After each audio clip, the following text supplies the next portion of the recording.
দু দফায় রেলমন্ত্রী থাকাকালীন উত্তরবঙ্গের জন্য মোট যতগুলি ট্রেন চালু করেছিলেন মমতা বন্দ্যোপাধ্যায়, একদিনে তার থেকে বেশি ট্রেন চালু করতে চলেছেন প্রধানমন্ত্রী নরেন্দ্র মোদী। পরপর 24 ঘন্টার মধ্যে পশ্চিমবঙ্গ থেকে মোট 12টি ট্রেন উদ্বোধন করতে চলেছেন তিনি, যার মধ্যে উত্তরবঙ্গ থেকে রয়েছে 7টি ট্রেন। আর প্রধানমন্ত্রীর হাত ধরে রাজ্যের মুকুটে যোগ হতে চলেছে নতুন পালক, কারণ দেশের প্রথম বন্দে ভারত স্লিপার ট্রেনও পেতে চলেছে পশ্চিমবঙ্গ। হাওড়া থেকে কামাখ্যা বন্দে ভারত স্লিপারের শুভ সূচনাও হবে প্রধানমন্ত্রীর হাত ধরে। ক্ষমতায় এসে রেল বাজেটের নামে রেলমন্ত্রীদের নিজেদের রাজ্যের প্রতি পক্ষপাত ও তার ঠকানিনাদ বন্ধ করে দিয়েছিলেন নরেন্দ্র মোদী। সাধারণ বাজেটের সঙ্গে রেল বাজেটের বিলয় ঘটিয়েছিলেন তিনি। এরপর তৃণমূল অভিযোগ করে গোপনে ভাড়া বাড়াতে ও যাত্রী সুরক্ষা নিয়ে জবাবদিহি এড়াতেই মোদী সরকারের এই পদক্ষেপ। তৃণমূলের অভিযোগ যে ভিত্তিহীন তা প্রমাণ হয়ে গিয়েছে গত 9 বছরে। আর এবার পশ্চিমবঙ্গের রেল যোগাযোগ ব্যবস্থার উন্নয়নের জন্য ডালি সাজিয়ে রাজ্যে আসছেন প্রধানমন্ত্রী। সোমবার এক সাংবাদিক বৈঠকে রাজ্য বিজেপি সভাপতি তথা রাজ্যসভার সাংসদ সমীর ভট্টাচার্য জানান, পরপর দুদিনে পশ্চিমবঙ্গের জন্য মোট 12টি ট্রেনের উদ্বোধন করতে চলেছেন প্রধানমন্ত্রী। এর মধ্যে 7টি ট্রেন চলবে উত্তরবঙ্গ দিয়ে। এর মধ্যে রয়েছে বহু প্রতীক্ষিত হাওড়া কামাখ্যা বন্দে ভারত স্লিপার ট্রেন। গোটা দেশ তো বটেই, সম্পূর্ণ ভারতীয় প্রযুক্তিতে তৈরি দূরপাল্লা সেমি হাই স্পিড এই ট্রেন দেখতে মুখিয়ে রয়েছে গোটা বিশ্বের রেল বিশেষজ্ঞরা। এছাড়া উত্তরবঙ্গের দীর্ঘদিনের দাবি মেনে দক্ষিণ ভারতের সঙ্গে এই এলাকার সরাসরি রেল যোগাযোগ তৈরি করতে চালু হচ্ছে একাধিক অমৃত ভারত ট্রেন। এর মধ্যে রয়েছে নিউ জলপাইগুড়ি তিরুচিরাপল্লী অমৃত ভারত এক্সপ্রেস, নিউ জলপাইগুড়ি নাগরকোয়েল অমৃত ভারত এক্সপ্রেস, আলিপুরদুয়ার এসএমভিটি বেঙ্গালুরু অমৃত ভারত এক্সপ্রেস, রাধিকাপুর এসএমভিটি বেঙ্গালুরু অমৃত ভারত এক্সপ্রেস, বালুরঘাট এসএমভিটি অমৃত ভারত এক্সপ্রেস। এর ফলে উত্তরবঙ্গের মানুষকে দক্ষিণ ভারতে যেতে আর কলকাতায় আসতে হবে না। চিকিৎসা, শিক্ষা, চাকরি বা ব্যবসার প্রয়োজনে কিংবা সপরিবারে সরাসরি দক্ষিণ ভারতে পৌঁছে যেতে পারবেন তারা। যে নর্থ বেঙ্গলের সঙ্গে থেকে বেঙ্গালুরু, এখানে বালুরঘাট, রায়গঞ্জ, আলিপুরদুয়ার, মালদা তার সঙ্গে সরাসরি সংযোগ স্থাপন হয়ে যাচ্ছে। এটা দীর্ঘদিনের উত্তরবঙ্গের বহু মানুষের দাবি। আমাদের যারা সাংসদ ছিলেন ডক্টর জয়ন্ত রায়, কার্তিক চন্দ্র পাল, আমাদের মনোজ টিগ্গা, খগেন মুর্মু, তারাও প্রধানমন্ত্রীর সঙ্গে দেখা করেছেন, বারবার রেলমন্ত্রীর সঙ্গে দেখা করেছেন। আমরা যারা দুই কক্ষে আছি আমরাও বলেছি যে উত্তরবঙ্গ দীর্ঘদিন অবহেলিত রাজ্য সরকারের কারণে এবং উত্তরবঙ্গের এই যে ভৌগোলিক অবস্থান, সেখানে এত পেশেন্টকে বিভিন্ন জায়গায় নিয়ে যাবার জন্য কোনো পর্যাপ্ত ব্যবস্থা সেখানে নেই। তাদের বহু অংশ ট্রাভেল করে প্রথমে আসতে হয়, বাসে করে বা গাড়ি করে, সেটা অত্যন্ত ব্যয় সাপেক্ষ। তারপরে তারা মালদা থেকে তাদের কোনো ট্রেনে আসতে হয় কিংবা আবার কলকাতায় আসতে হয়, সেখান থেকে দক্ষিণ ভারতের ট্রেন ধরতে হয়। তো সেই জায়গায় দাঁড়িয়ে নিঃসন্দেহে আজকে উত্তরবঙ্গের সঙ্গে সরাসরি দক্ষিণ ভারতের সংযোগ স্থাপন করছে আজকে এই অমৃত ভারত এক্সপ্রেস। এতে বহু মানুষ, প্রান্তিক মানুষ, সাধারণ মানুষ উপকৃত হবেন।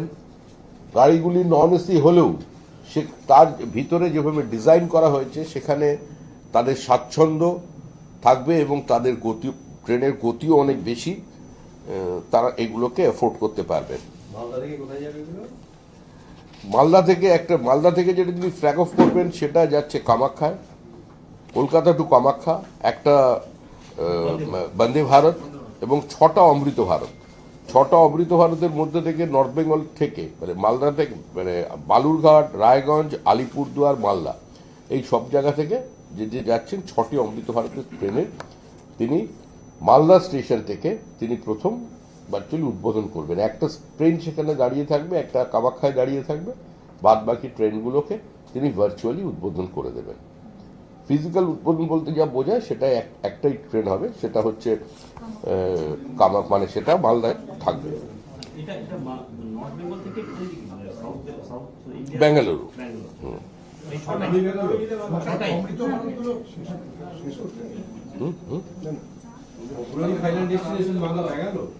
সবগুলি ফাইনাল ডেস্টিনেশন ব্যাঙ্গালোর এবং তার রুটগুলো আপনাদের আমরা পরে একটা দিয়ে দেব। এছাড়া 18 তারিখে প্রথম দিন 8টা ট্রেন, 8টা ট্রেন নিয়ে যাওয়া হচ্ছে, মানে 2টো বন্দে ভারত এবং 6টা অমৃত ভারত মালদা থেকে, যেগুলোর উদ্বোধন হবে। পরদিন দক্ষিণবঙ্গের জন্য 4টি ট্রেনের সূচনা করতে চলেছেন প্রধানমন্ত্রী। সিঙ্গুর থেকে এই 4টি ট্রেনের সূচনা করবেন প্রধানমন্ত্রী। হাওড়া আনন্দ বিহার অমৃত ভারত এক্সপ্রেস, শিয়ালদা বারাণসী অমৃত ভারত এক্সপ্রেস, সাঁতরাগাছি তাম্বারাম অমৃত ভারত এক্সপ্রেস। এছাড়াও জয়রামবাটি থেকে মায়াপুর পর্যন্ত একটি প্যাসেঞ্জার ট্রেনের সূচনা করবেন প্রধানমন্ত্রী। সারদা মায়ের জন্মভূমির সঙ্গে নিমাইয়ের মাটির যোগাযোগ স্থাপন করবে এই ট্রেন। পরের দিন 4টে ট্রেন আরো আছে, সেটা আমাদের হবে সিঙ্গুর থেকে। পার্শ্ববর্তী যত আছে আসানসোল, আপনার ব্যান্ডেল, এই সমস্ত এলাকা থেকে সেখানকার মানুষ উপকৃত হবেন। সিঙ্গুর থেকে তিনি ভার্চুয়ালি এই ট্রেনগুলোর উদ্বোধন করবেন। তার মধ্যে আছে 3টে অমৃত ভারত এক্সপ্রেস এবং একটি বিশেষ প্যাসেঞ্জার ট্রেন। বহু মানুষ জয়রামবাটিতে যান, বহু মানুষ হুগলি থেকে মায়াপুরে যান। সারদা দেবীর বাড়ি থেকে শ্রী চৈতন্যের ভূমি পর্যন্ত, মায়াপুর থেকে জয়রামবাটি আরেকটি এক্সপ্রেস ট্রেনের, নতুন প্যাসেঞ্জার ট্রেনের, লোকাল প্যাসেঞ্জার ট্রেনের তিনি করবেন নরেন্দ্র মোদী। এবং তারপরে সিঙ্গুরে আমাদের একটি জনসভা হবে, সেই জনসভায় মানুষকে সম্বোধন করবে। বাকি 3টে ট্রেন অমৃত ভারত, হাওড়া দিল্লি।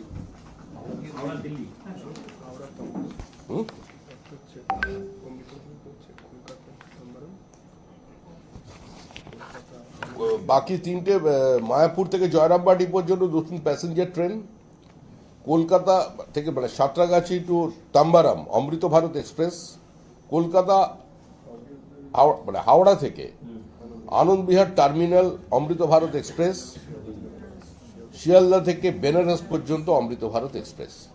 এই 3টে ট্রেনের সূচনা হবে 18 তারিখে। ভার্চুয়ালি প্রধানমন্ত্রী সিঙ্গুর থেকে সেটাকে করবেন। হ্যাঁ, 3টে ট্রেন নন এসি ট্রেন।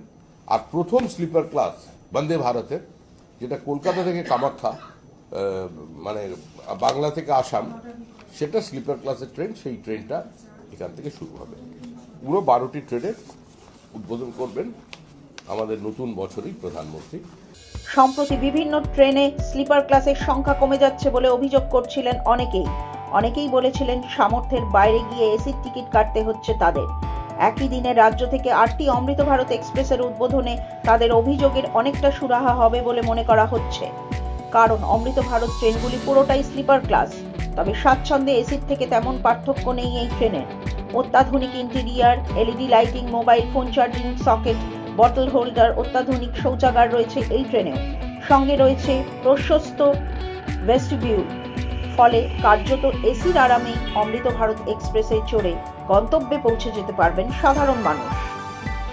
2002 সালে গুজরাটের মুখ্যমন্ত্রী হওয়ার পর থেকেই সংঘ পরিবারের আদর্শ অনুসরণ করে নীরবে জনসভায় ব্রতী হয়েছিলেন নরেন্দ্র মোদী। 2014 সালে দেশের প্রধানমন্ত্রী হওয়ার পর দেশের একের পর এক যুগান্তকারী সিদ্ধান্ত নিয়েছেন তিনি। নরেন্দ্র মোদীর হাত ধরেই আমূল বদলে গিয়েছে দেশের যোগাযোগ ব্যবস্থা। প্রধানমন্ত্রী গ্রাম সড়ক যোজনার মাধ্যমে যেমন প্রত্যন্ত গ্রামে পৌঁছে গিয়েছে পাকা রাস্তা, তেমনি উড়ান প্রকল্পের মাধ্যমে দেশের ছোট শহরগুলিতে শুরু হয়েছে বিমান পরিষেবা। শ্রীনগর, সাংরাইয়ের মতো দুর্গম এলাকা যুক্ত হয়েছে ভারতীয় রেল নেটওয়ার্কে। সবই হয়েছে নীরবে নিভৃত জনগণের জন্য উৎসর্গীকৃত এক জীবনের হাত ধরে, যার নাম নরেন্দ্র দামোদর দাস মোদী। ব্যুরো রিপোর্ট, মাধ্যম।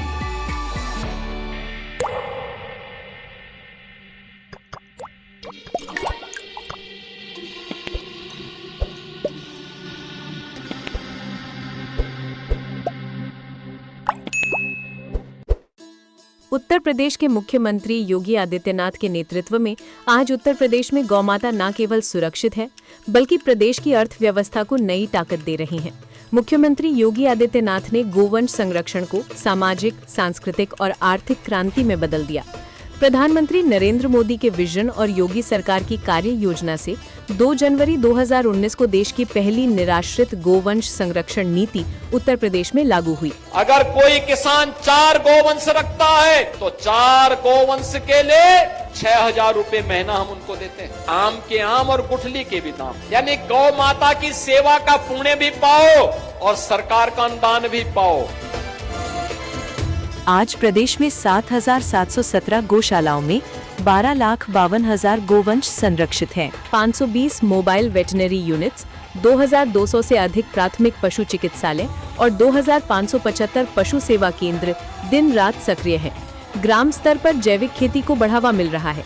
प्रतिदिन 5,500 टन गोबर से वर्मी कंपोस्ट, गोकास्ट, धूप बत्ती, जीवामृत, घनामृत जैसे उत्पाद बन रहे हैं, जिनमें महिला समूहों की सक्रिय भागीदारी ने लाखों महिलाओं को आत्मनिर्भर बनाया है। स्वदेशी नस्लों के संरक्षण और 3,08,000 निःशुल्क कृत्रिम गर्भाधान से दुग्ध उत्पादन में ऐतिहासिक वृद्धि हुई है। 390 लाख मीट्रिक टन का रिकॉर्ड उत्पादन, 1,67,000 करोड़ रुपए के योगदान के साथ गौ आधारित ग्रामीण अर्थव्यवस्था आज उत्तर प्रदेश मॉडल की सफलता का प्रमाण है। एक ऐसा मॉडल जो आत्मनिर्भर गांव और समृद्ध भारत का सपना साकार कर रहा है।